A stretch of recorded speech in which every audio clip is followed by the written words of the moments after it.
Hello and welcome everyone. Thanks so much for joining us today. My name is Ann Williams.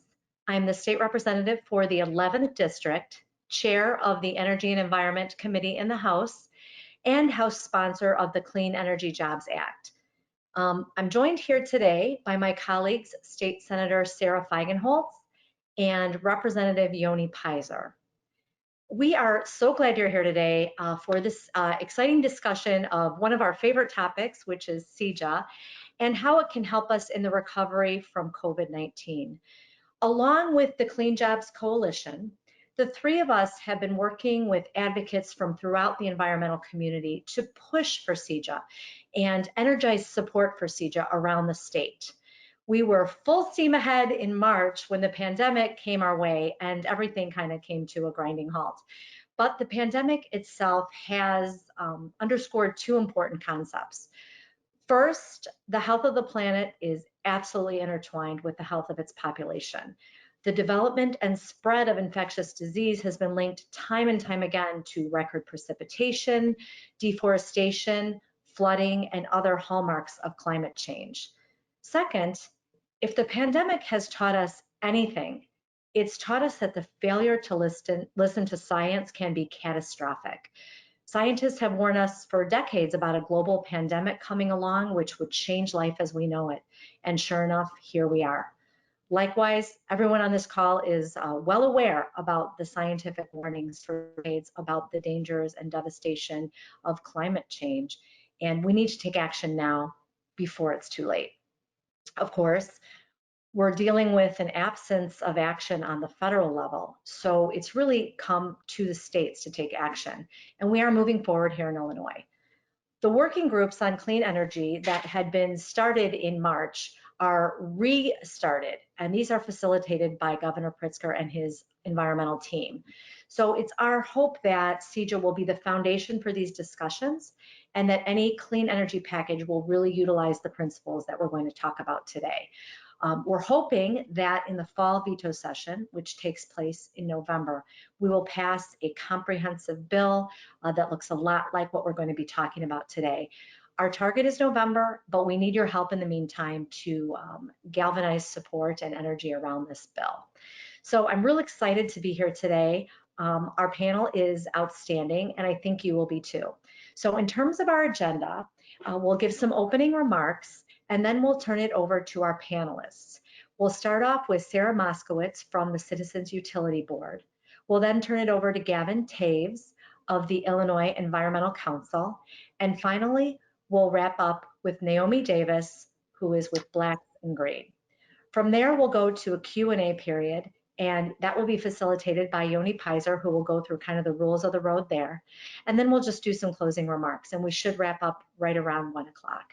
So again, thank you so much for being here today. We're really glad you are, and I'll turn it over to Representative Paiser.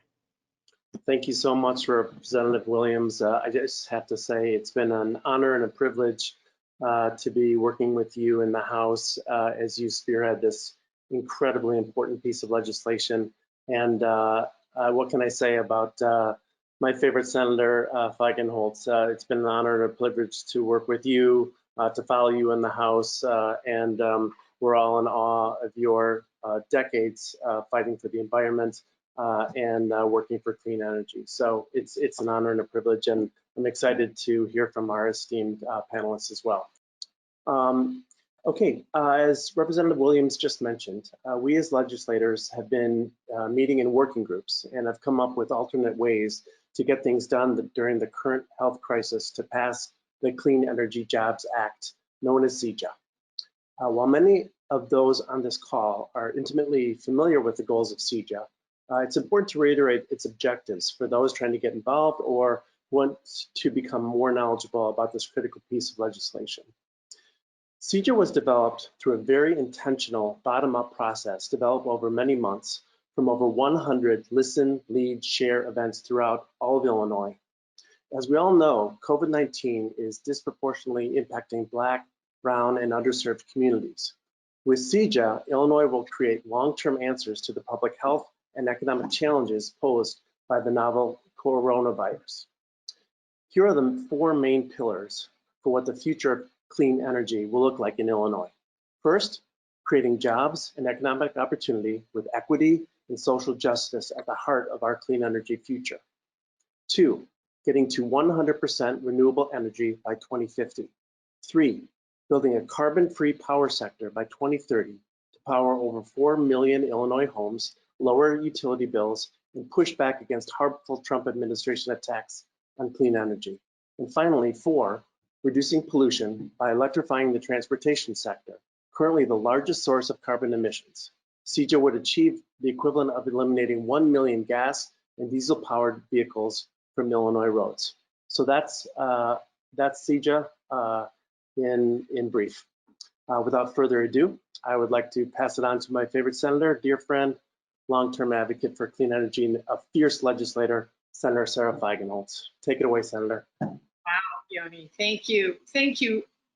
These are two of the coolest representatives in the Illinois House. And I have to say that Representative Williams has been working on CEJA for maybe over 2 years now. And I am always, when I talk to my constituents, whether it be on either side of the Senate district, telling them when they ask me, what is the most important thing that you are working on in Springfield? I defer to my to Ann Williams and talk about CEJA because of the impact and that this is having on our lives. But this is a big lift, and we're going to need a lot of help from our constituents and all hands on deck. This is not going to be an easy bill to pass because there are a lot of conflicting interests here. And so when you get emails to reach out to legislators or to go meet with them or to come down to Springfield if we're back down there, please, please, please, get in the game with us and help us fight because we can't wait any longer. As Yoni and Ann talked about the pandemic and how we sort of, it was in someone's long game in their crystal ball, and who would have ever dreamt that immediately we would be experiencing this.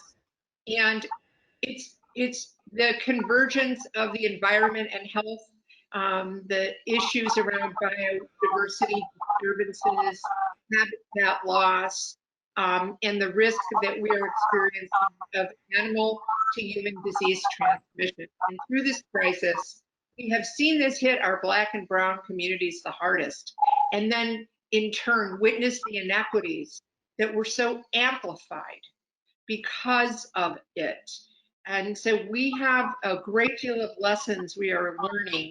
And I truly believe that CEJA is going to bring us, once passed in law, that it's going to bring us the long-term answers to public health and economic challenges that this virus has made so evident to all of us. We have to guard against this harmful federal government. They have attacked the environment, they have attacked clean energy. Anything green is being rejected by Washington. It's a terrible time, and it's time for us to build careers around clean energy and build community wealth and new opportunities, not for every community, not just some. So let's work together and make this happen for the health and the well-being of the planet, for our children and our grandchildren. We have to remember that our job is to create a more equitable place to live by addressing the economic and environmental inequalities that the COVID-19 has made so apparent to us. So again, I too look very forward to hearing our special guests and learning more from them. And am grateful to have been invited to be a panelist and proud to be with my colleagues who are the greatest guys and gals around. Thank you so much, Senator, and thank you, Representative Paiser. Well said. You guys hit the nail on the head in terms of the issues we're going to be talking about today, so thanks. With that, we'll turn it over to our first panelist. That is Karen Moskowitz. Sarah is the Deputy Director at the Citizens Utility Board, or CUB as we affectionately know it. And since its founding in 1984, CUB has served as the state's premier utility watchdog group. And Sarah just celebrated her 20th anniversary working there. Wow. Congratulations on that. And Sarah, please take it away.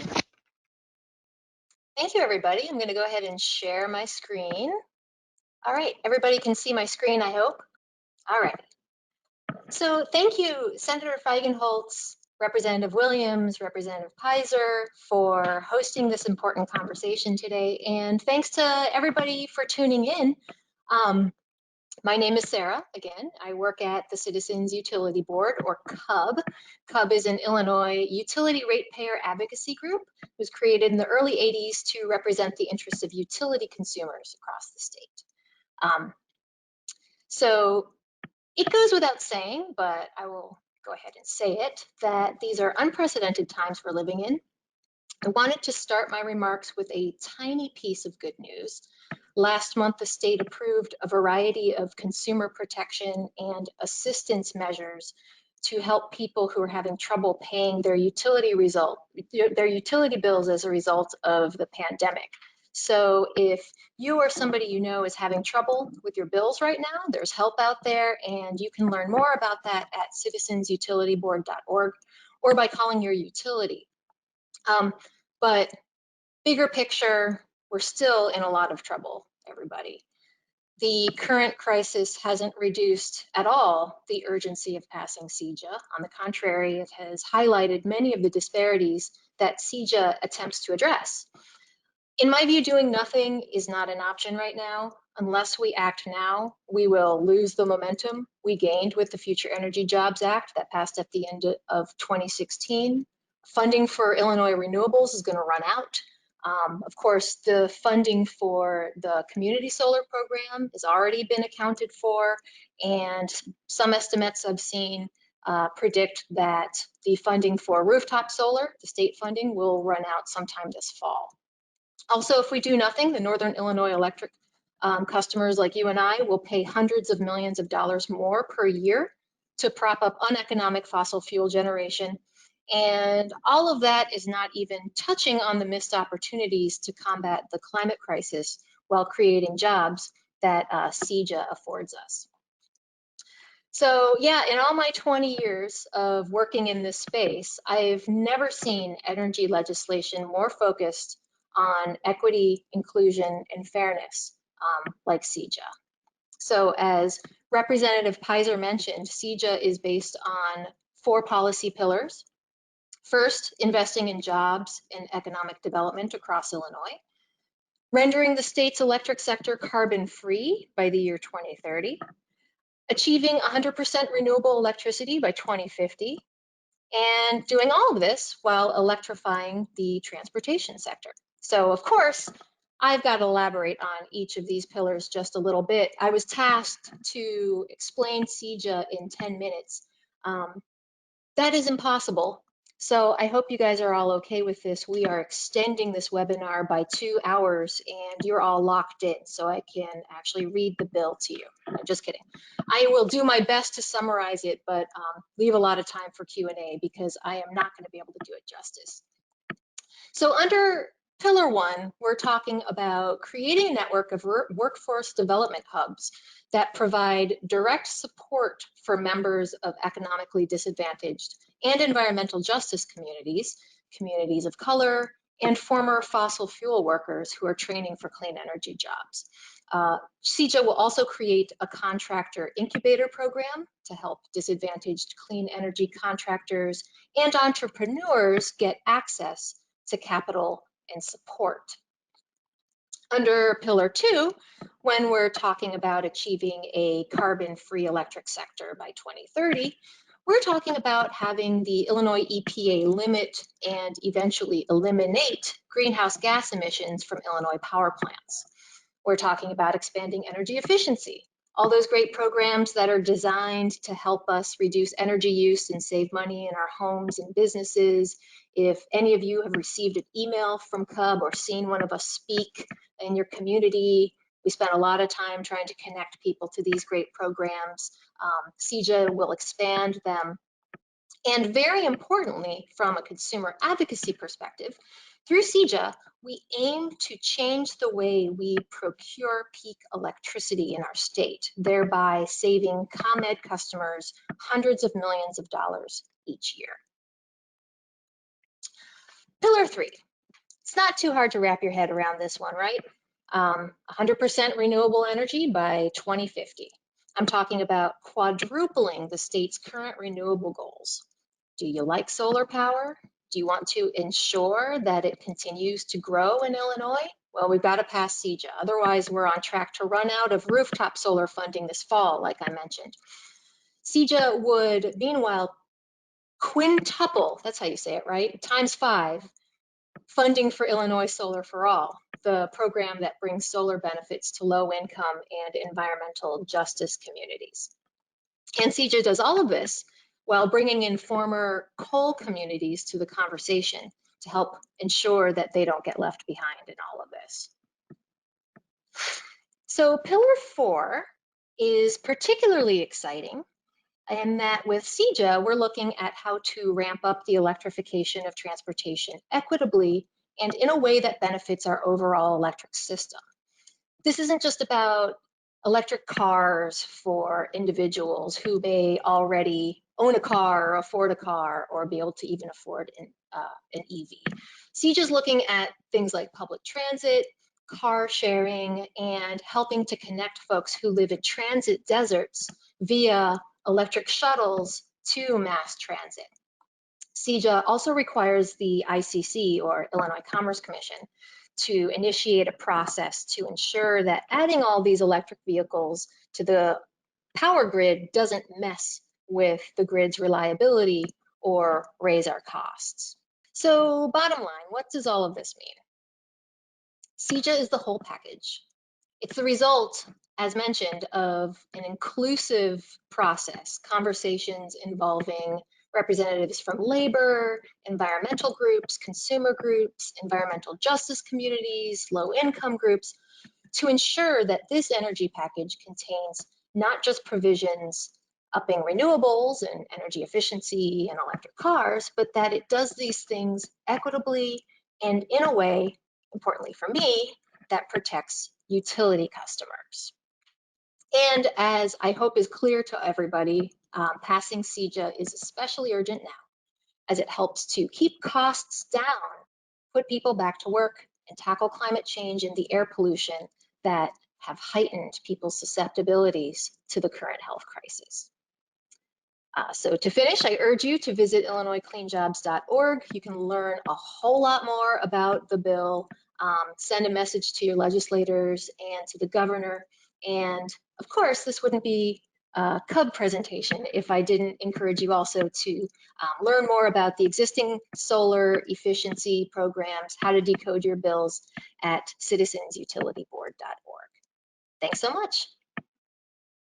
Great, thank you, Sarah. And would it be possible for you to share that presentation with us so we could distribute it to the people on the call later? Of just course. It provides such a great framework for CEJA in a very, capsulizes it. So thank you so much. Yeah, because it's like 18 pages, so there was no time to read it. Yeah, I know. Thank you so much. All right, I will do. Thank you. So next up, we have Gavin Taves of the Illinois Environmental Council. He serves as Energy Policy Director at the IEC. Within his role, Gavin spearheads energy policy development and analysis, working with the Illinois Clean Jobs Coalition and other key stakeholders to advance progressive environmental legislation across the state. So Gavin, when you're ready, we'll turn it over to you. Thanks so much, Representative Williams. I appreciate that wonderful introduction, and thank you to my colleague Sarah for a great primer on the policy of CEJA that really sets me up to present a little bit more on the current status of the bill and the political process by which it was designed and how we're moving forward. So like Representative Williams just said, my name is Gavin Taves. I am the Energy Policy Director at the Illinois Environmental Council. A little bit about IEC before I dive in. The IEC serves as kind of the eyes, ears, and voice of the environmental community, and we've been around since 1975. So the IEC has 100 affiliate organizations, and we kind of serve as the hub of the environmental community, helping to pass legislation in Springfield, working very closely with both the representatives and the senator who are on this call. So it's great to see them in this capacity.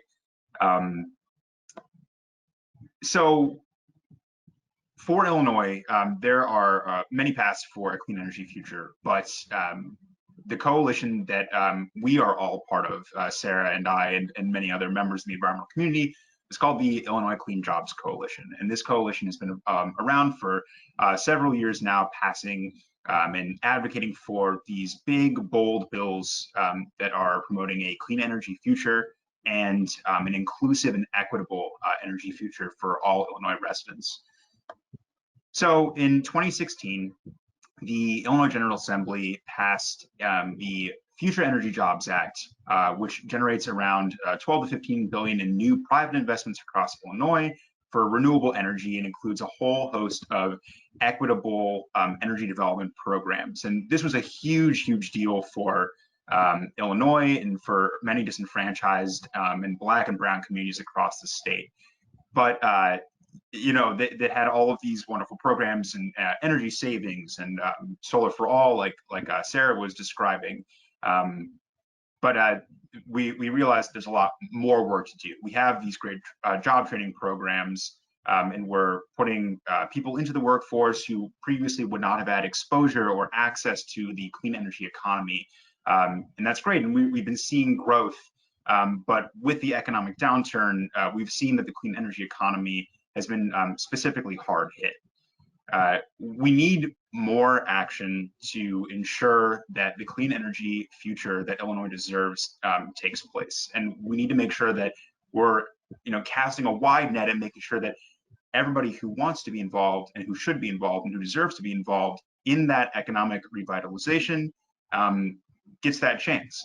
So the Clean Energy Jobs Act will address a lot of issues that FEJA did not address, and it moves us forward in this really progressive and aggressive way to help meet our clean energy goals and really tackle the environmental crisis of climate change, but then also the local environmental crises of air pollution and other such topics. So CEJA itself specifically, you know, it helps fight a lot of these federal regulations, like Senator Feigenholz was describing. There are major prop-ups that are sponsored by federal agencies for dirty fuel that we want to make sure doesn't take place in Illinois. You know, propping up dirty fuel that is uneconomic isn't the best idea for Illinois residents. And these coal plants across the state are closing. They're closing oftentimes without plans for the future for their workers. And we need a plan to make sure that those workers are given pathways and provided opportunities to re-engage in the clean energy economy. And without a new bill, funding streams for some of these renewable energy development programs are going to run out. And we need to have a legislative fix to make sure that doesn't happen. And CEJA provides that. Further, and most importantly, and something that Sarah really hit on here that I think is very important to just state, is that July of 2019 was the hottest month in history for Illinois, and every single county declared an agricultural crisis. This is a huge deal. Climate change is happening now. It's intense, and we need to address it, and CEJA is the option. So we have the Clean Energy Jobs Act. I'm not going to go into a lot of detail on the policy because Sarah did a really wonderful job of doing that. But in 2018, the Illinois Clean Jobs Coalition, which is a coalition of business leaders and environmental groups and advocates like people on this call, launched this campaign to go to every Senate district across the state to find out what these folks wanted for, you know, new clean energy futures. What was their vision for an Illinois that had renewable energy? You know, what was the priority?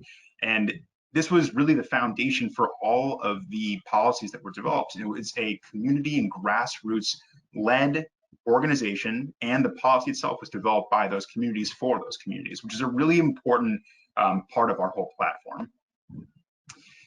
So the bill itself was introduced in February 2019. And again, I'm not going to go into details here, but the 4 pillars are here: the quality jobs and investments in communities, 100% renewable by 2050, a carbon-free electric sector by 2030, and then increasing electric vehicle access.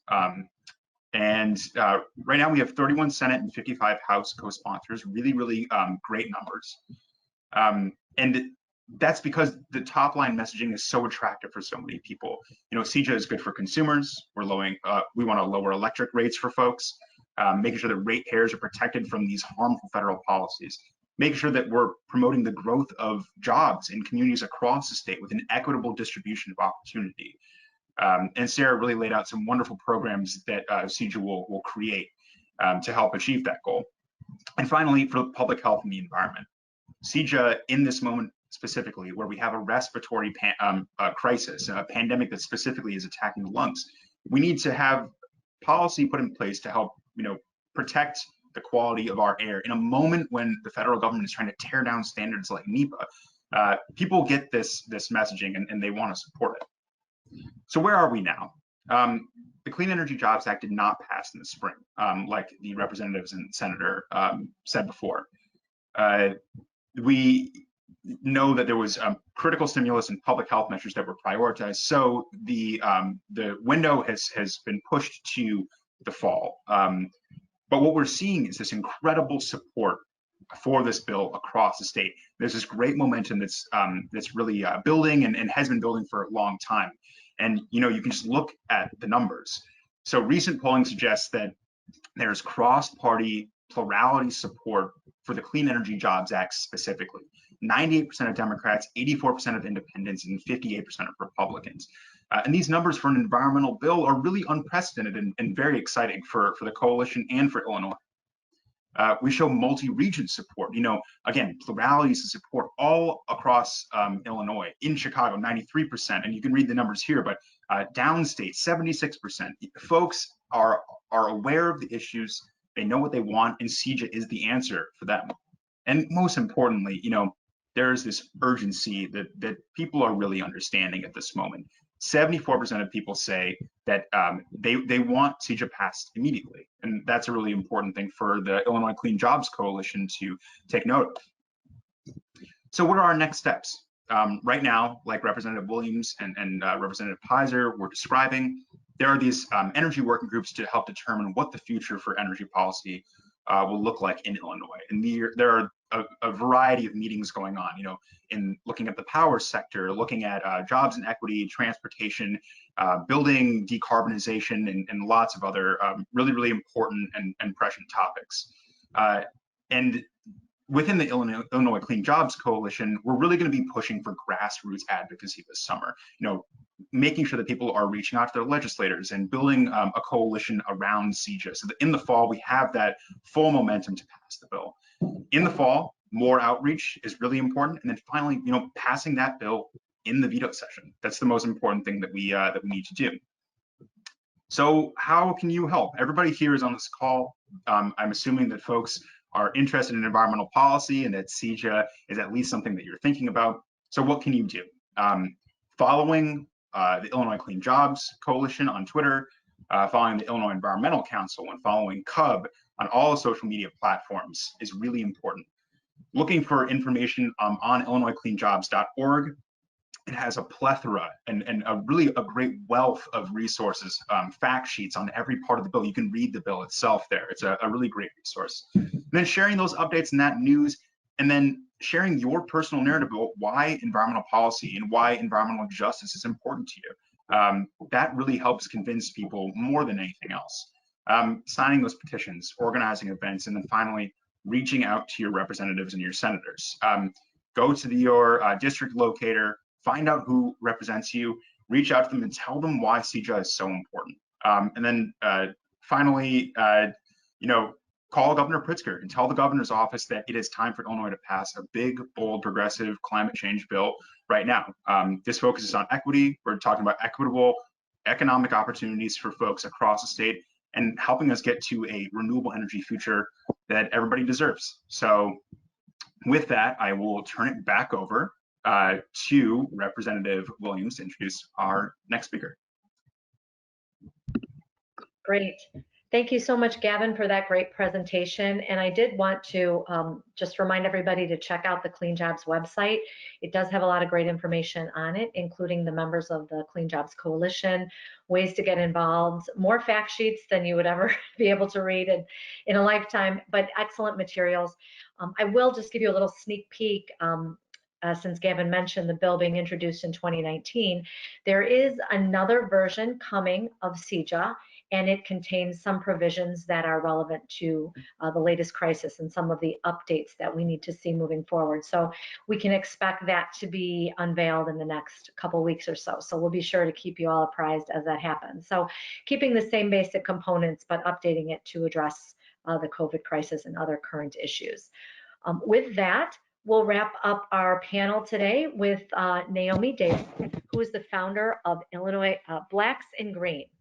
Blacks in Green serves as a bridge and catalyst among communities and their stakeholders in the design and development of green, self-sustaining, mixed income, walkable villages and communities owned and populated by African Americans. Naomi is the founder and president of Blacks in Green. She's an urban theorist, attorney, activist, and proud granddaughter of Mississippi sharecroppers. Naomi served on Governor Pritzker's transition team, Powering Illinois' Future, on Mayor Manuel's transition team for energy, environment, and public space, and was selected as a sustainability thought leader at Groupon's first annual Chicago Ideas Week. She is a respected community advocate for equitable development in the communities surrounding the Obama Presidential Center and has lived and worked in West Woodlawn since 2010. When you're ready, Naomi, please take it away. Hi, greetings.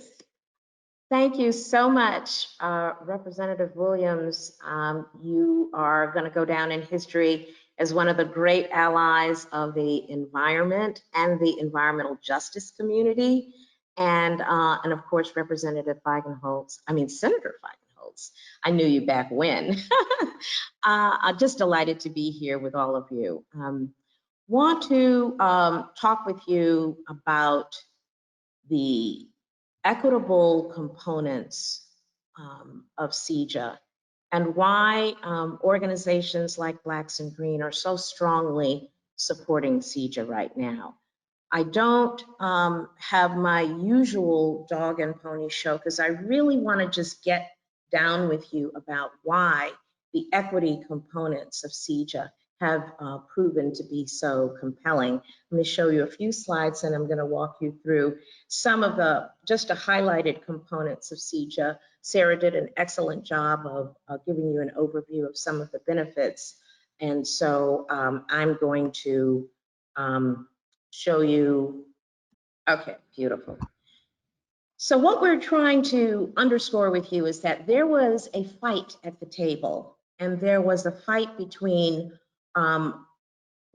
colleagues, well-intended, who wanted to stand for equity at the center of the Clean Energy Jobs Act legislation in ways that were improved beyond what we did with the Future Energy Jobs Act.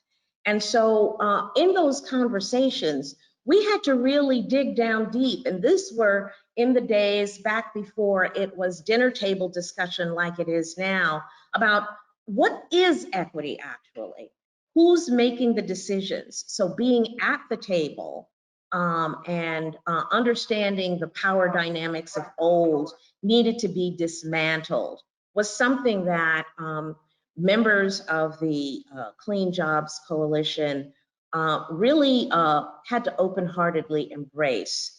And in the process, had to look at and the advocacy of Blacks in Green and many others in the African American community who have been unsatisfied by the metrics of improvement and along economic lines, really pushed to look and see who's getting paid, the supply chains, and really what it means to level the playing field.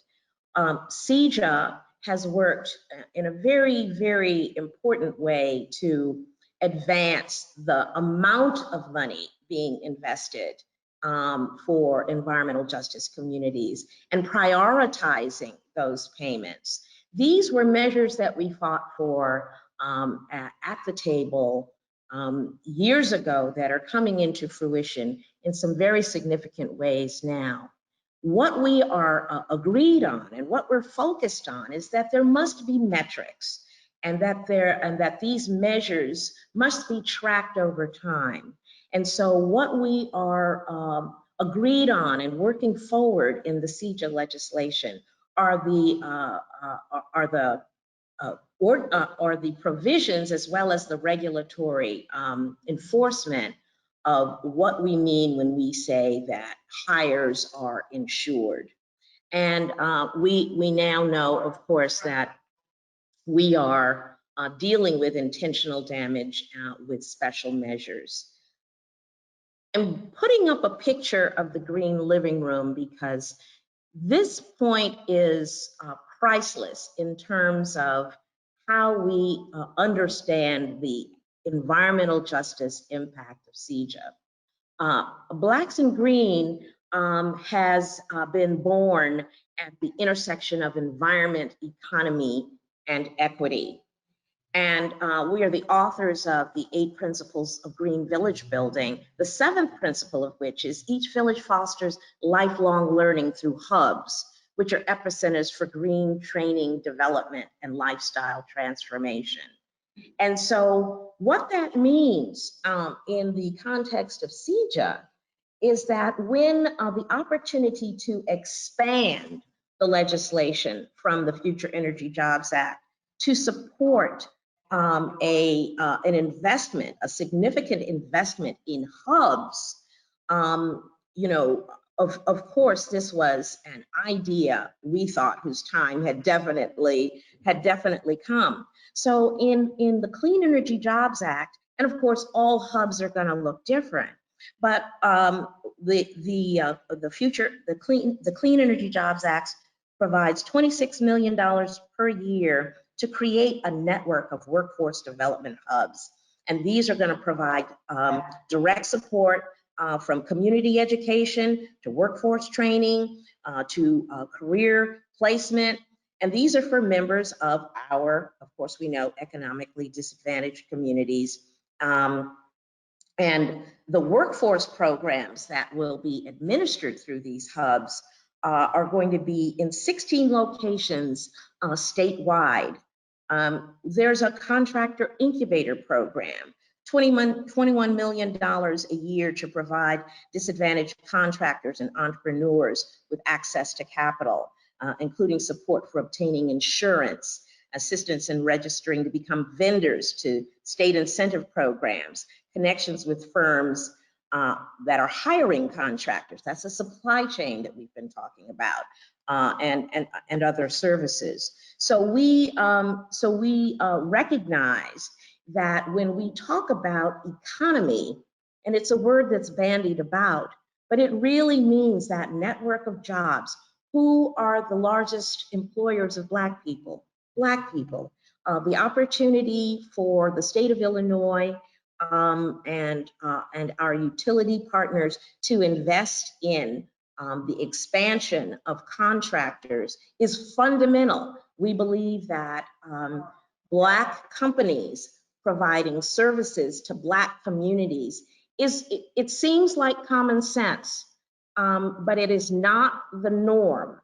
And it is a new norm being ushered in by CEJA through reforms and improvements over the Future Energy Jobs Act. We're, in addition to those provisions I just mentioned, the Illinois Solar for All program, that budget is expanded from $30 million to $50 million per year to dramatically increase solar projects in our environmental justice communities. Now, what does this mean? This means in the neighborhood where this hub is located, in Woodlawn, 64th and Cottage, that we have a pilot community of West Woodlawn that we're pouring into. We have thousands of households that are now positioned to be able to receive no cost solar rooftop installations for 1 and 2 family residences. And we're working at this very hub and at hubs that we're going to be supporting to come online just like it around the city and around the state. We're working to be in direct communication with our communities about these benefits. Neighbors can come, get their green on, and literally walk out with a program that's just like dollars in the bank. There is clarified language about vendors, that the requirement for hiring is strengthened. It's clarified. That's where the rubber meets the road. And similarly with the IPA, to ensure that small and emerging contractors can participate as vendors in the program. This is what creates an economy.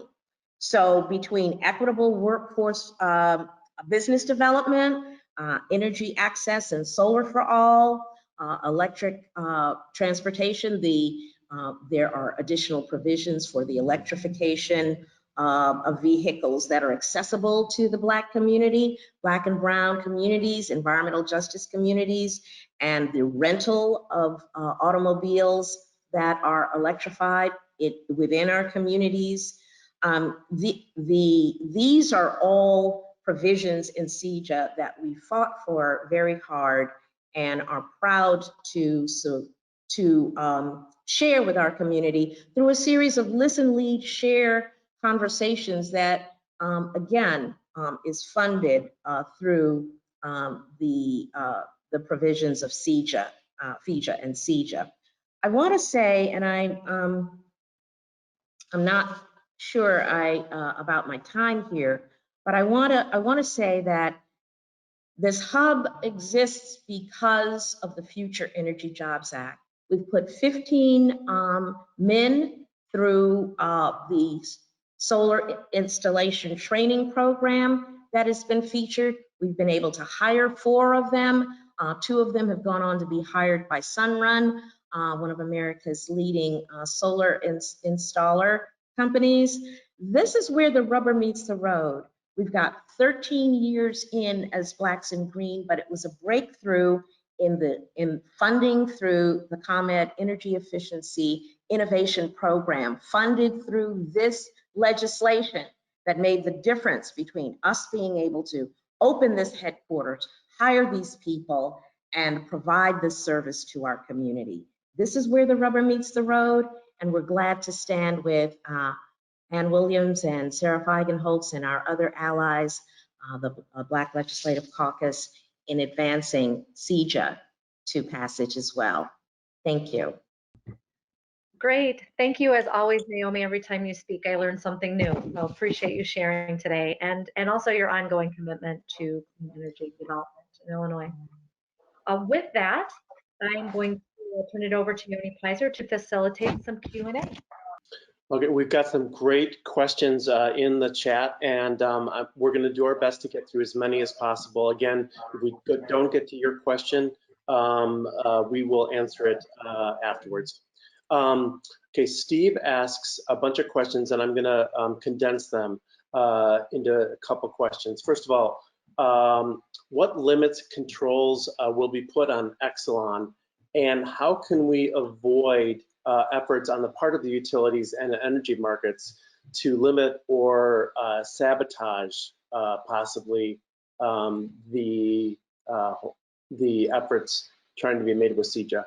Who would like to take that one?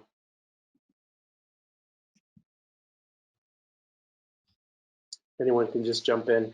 Yeah, that's I'll take a first stab at it as the token utility consumer advocate on the panel. These are all good questions, and of course, it's complicated whenever you're trying to fight for some legislation that is going to affect the bottom lines of energy generators and energy distributors like the utilities.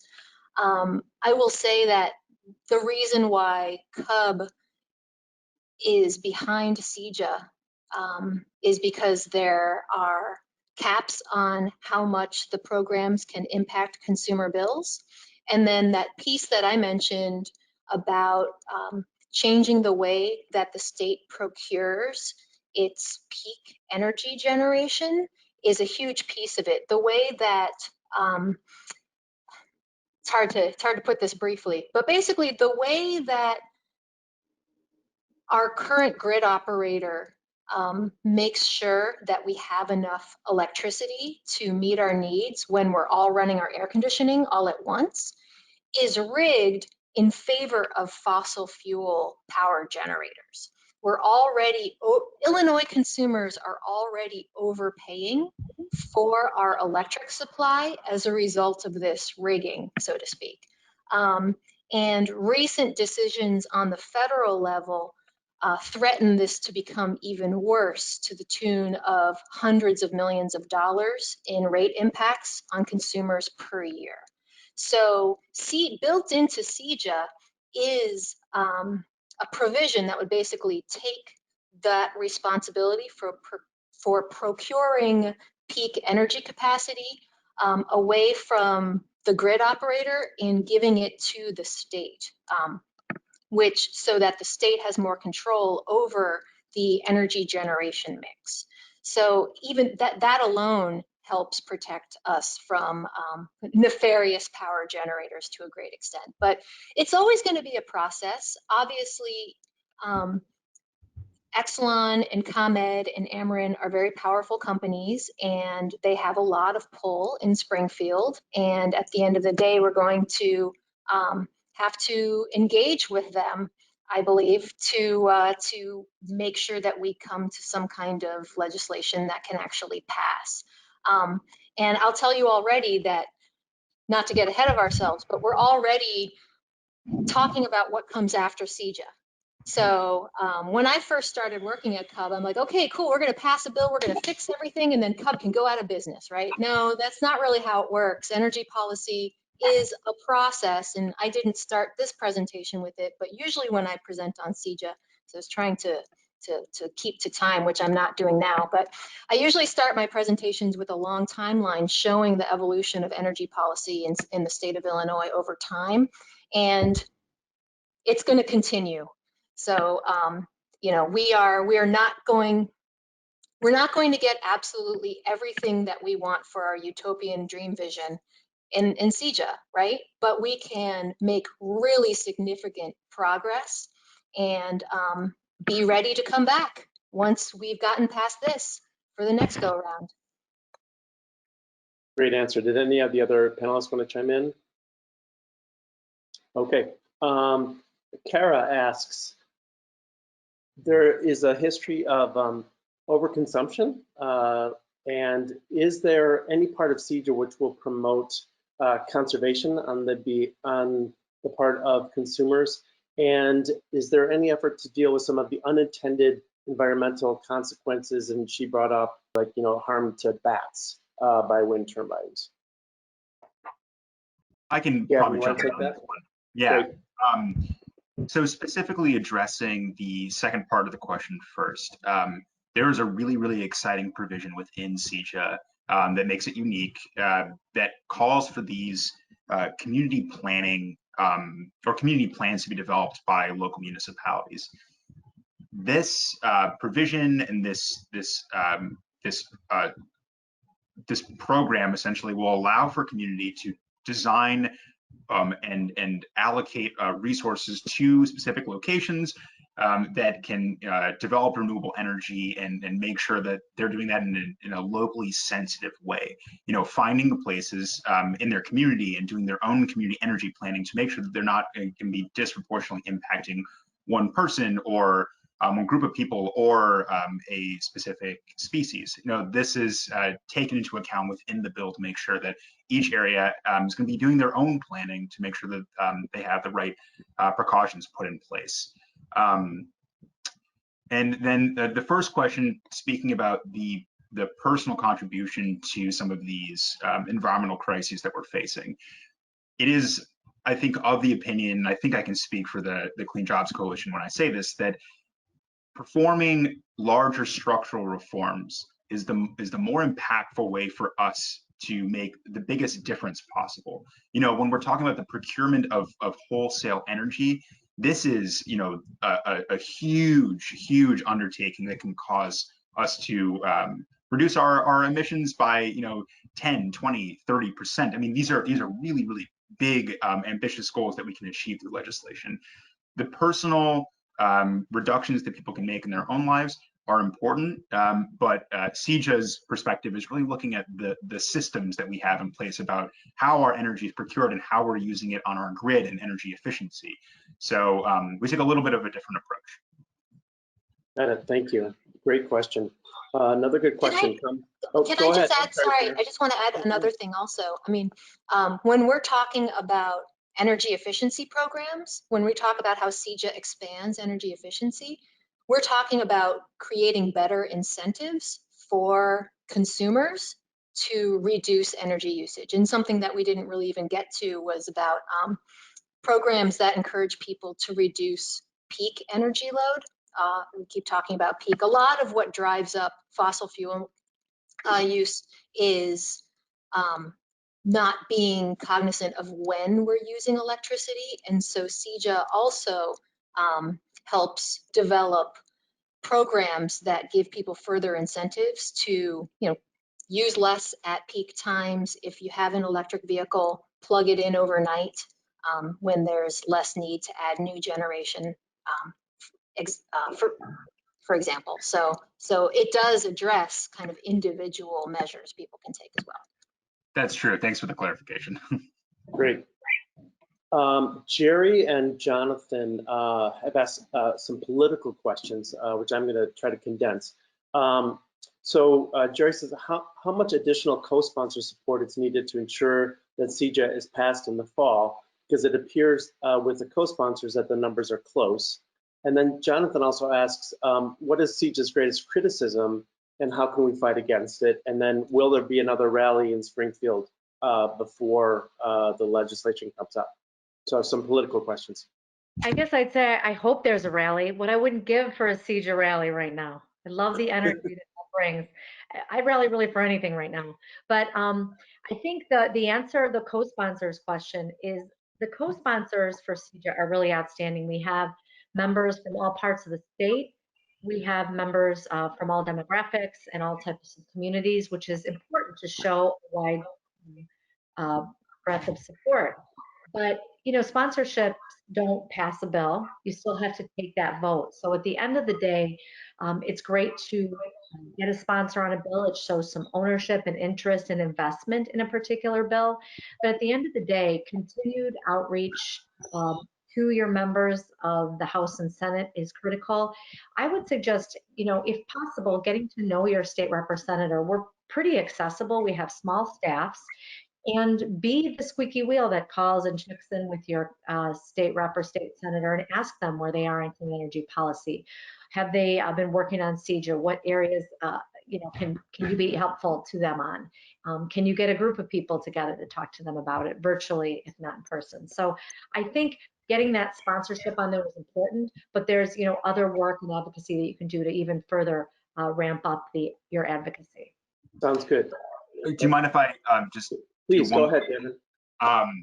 So regarding the criticism that some people throw at the Illinois Clean Jobs Coalition or at CEJA, there is a false conception or a misrepresentation that that the industry is building CEJA to be something for themselves. But the best way to fight back against any narrative like that is to remember that the Listen, Lead, Share sessions are the foundation for this bill. We went to every single Senate district to provide an equal opportunity for folks to provide their own feedback on what they wanted their clean energy future to look like. That is why CEJA was created, and that is the foundation of the entire bill. And the folks that are creating it every single day and working to edit it and advocate for it are community members, and that's just an important way to fight back against that narrative. Great point, Kevin. Thank you for that. Catherine asks, the city of Chicago and the Resurrection Project have pledged to build 1,000 homes on the south side and 1,000 homes on the west side. Will CEJA pledge to work with the Resurrection Project to facilitate these homes to be solar powered, funded by the state? Well, I will say this, that those of us who fought for those provisions takes a lot of time and energy and moxie to lean into the way things work around here and to make change. So we're not trying to sit back and coast through some words on a page. We absolutely pledge to work with you to make sure that those rooftop installations become manifest. The idea that there is a no cost opportunity for 1 and 2 flat households to reduce, not only reduce their energy usage, increase their comfort, and not only increase their comfort, but also the value of their homes, that we're going to see that happen. And the reason that we pushed for more money to be included in the Solar for All program in CEJA over FEJA is because we know that right now we're getting a really slow start, but we've got a lot of households that we've got to solarize. So we're with you. Be in touch with me directly at Blacks and Green if you want a greater inside track on how to make that happen for yourselves. We're with you. Great. And this will be the last question. With transportation electrification, will this push also include public transportation? For example, electrifying existing rail lines, buying electric bus fleets, and other green transportation such as cycleways and whatnot? I can take a quick stab at this one. There are really, really exciting transportation initiatives that are built into CEJA. One of the really exciting programs is this last mile electrified vehicle program. You know, the idea of having these shuttle services for last mile transit users using only electric vehicles to decrease the amount of emissions from vehicles in disenfranchised and environmental justice communities. There's also specific provisions on fleet electrification, and a lot of that language is in the bill, and I'd be happy to follow up with whoever asked that question to point out the specific provisions. But yes, that is all in there, and I'd like to note that there is many, many millions of dollars sitting on the table right now from the Volkswagen settlement that can be utilized to do this exact same thing, and we hope that happens as well. Great, thank you so much, Gavin. That question was from Ethan, by the way. That wraps up the Q&A. Anne, do you want to take it over from here? Well, thank you so much to the panelists, Gavin, Sarah, Naomi. You guys were amazing today. Thank you to all those who attended for your interest and engagement. And I think if you should have further questions, comments, questions on the bill or otherwise, feel free to reach out to us. I'm not sure if there's a way to get our contact information to you through this chat box right now, but if not, we're easy to find. But I want to just thank everyone on the call and the panelists again, not just for being here today, but for your nonstop commitment to all Illinois communities. And it's that commitment that's going to really take us over the finish line. Just to wrap up, I just wanted to mention that overall, this fight looks a little bit different than it has in the past. Traditionally, as someone here referenced, utilities kind of ran the conversation over the years about energy, and they set the energy policy. Over time, the environmental community worked hard to get in the room, maybe get a seat at the table, but we've seen that really evolve over the past few years. And now we're really setting the table for this conversation.